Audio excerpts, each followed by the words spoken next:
हम लक्ष्मी चौधरी अपने सब गोटे के गोड़ लागे छी और राधा अष्टमी के बहुत बहुत हार्दिक बधाई दै छी। आई हम एकटा राधा महिमा गावऽ जा रहल छी। आशा करे छी जे गीत अपने सब गोटे के नीक लागत और गीत नीक लागत तह गीत के अधिक से अधिक शेयर करब। धन्यवाद। भादव अवतरली कन्याष्टमी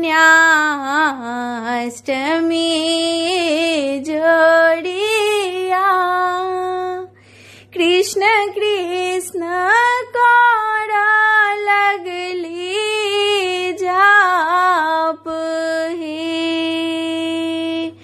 भादव अवतरली कन्या अष्टमी जोड़िया, कृष्ण कृष्ण करा लगली जाप हे।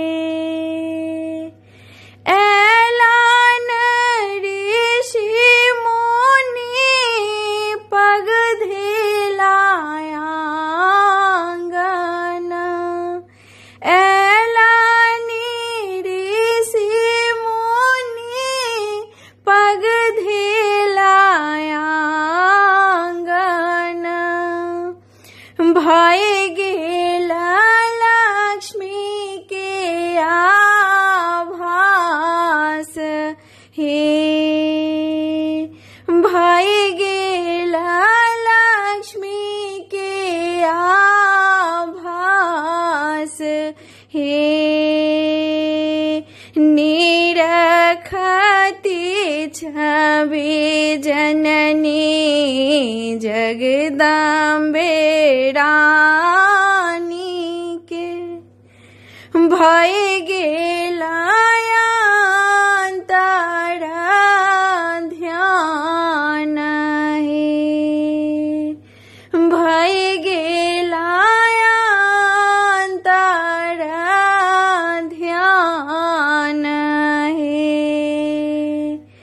नैनन रुक्मिणी छवि चरणन छन लक्ष्मी सन, नैनन रुक्मिणी छवि चरणन छन लक्ष्मी सन।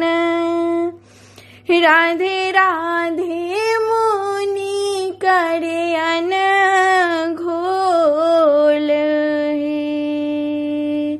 हे। राधे राधे मुनि करे अनघोल हे। हृदय बीच राधे जी के सूरत मुरारी, किशोरी धरा निज धाम हे। हृदय बीच राधे जी के सूरत मुरारी के, किशोरी धरा निज धाम हे।